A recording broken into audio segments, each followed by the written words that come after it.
Yeah, you guys read the title card right. I'm over 30 and I live at home with my mom. And my friends live in my mom's house with me.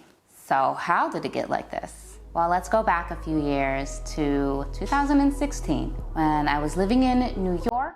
I was working on dope projects with dope people. Yes, that is pre-Bodak Yellow Cardi B. I was living my absolute best 20s life. I was the happiest I had ever been. My friends were dope, but then one night on a train, I was on the subway. I was headed to a comedy show and I get a call. And this call was from my mom's friend on the other line telling me that I need to come home now. So I pack my perfect 2-bedroom apartment in Harlem that was 7 blocks from Central Park, and I moved back home to Los Angeles, California. I find out that my mother and my grandmother were diagnosed with dementia.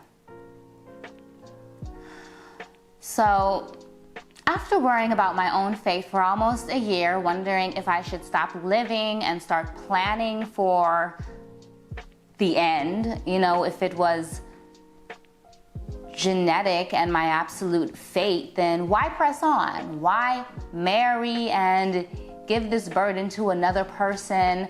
Why have children and force them to, make the decisions that I have to make right now concerning my mother and my grandmother? But thankfully then, a year later, we found out that a carbon monoxide leak from our old furnace is what slowly poisoned them. Which didn't make it any better, but at least gave me a little bit of peace of mind. So, I'm an only child.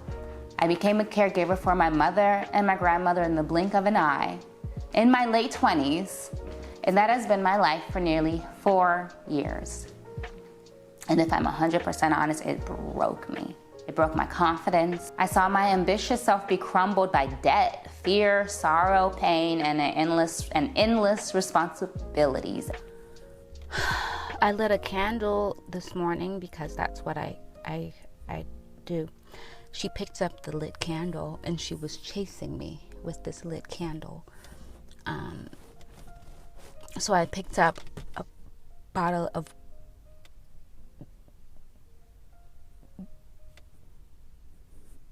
water and I threw it at her. And I got the candle out and she's drenched.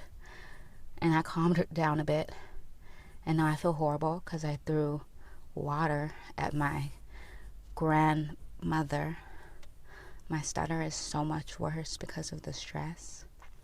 I don't know anybody in LA because I haven't lived here since I was a teen. And my friends aren't returning my text. Or they have, stuff to do.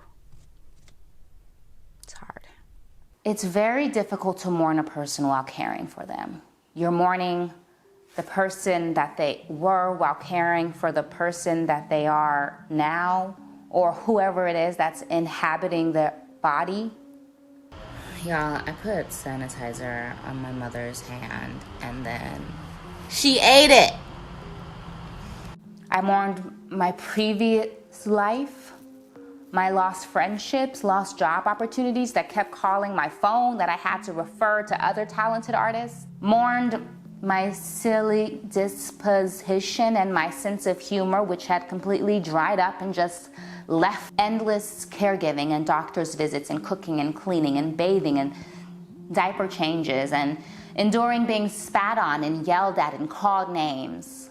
So one time I was sitting in the living room slouched with my legs sort of, not wide open, but I was, and my grandmother walks into the room and then she says, "Close your legs, I smell fish." And this was her being nice. This was her on a nice day. Instances like this happen day and night until one day she just stopped eating. For some of you that don't know, with dementia, your body slowly forgets involuntary functions. So she slowly forgot how to swallow and would choke on her food. And then she lost 30 pounds in 1 month, and our doctors told us to prepare for the end, and I didn't believe it. My grandma had too much fight in her. She had too much fight in her to die, but she did. And she fought until the very end, and I fed her her last meal. And it's one of the only times she did not fight me, so I knew that the end was near. Oddly enough, the light in that dark tunnel began to show once she passed. It's like I needed the matriarch of my tribe to leave this earth for me to take lead. My grandmother had led a difficult life. She was broken, and your brokenness lives in the recesses of your mind, and they all come out when dementia takes over. Her losing control forced her to impose the control she was losing onto us. But even after she died, there was still no time to mourn, because with my grandmother gone, the mortgage became my responsibility. With this knowledge, I quickly moved my mother into my bedroom and opened a multiple room Airbnb in the downstairs of our home. Along with caring for my mom, who has the mental capacity of someone that's maybe 4 years old, but the physical abilities of an adult, so keeping her safe is a full-time job. Over the course of that year, I saved and became financially stable enough to start practicing my art again.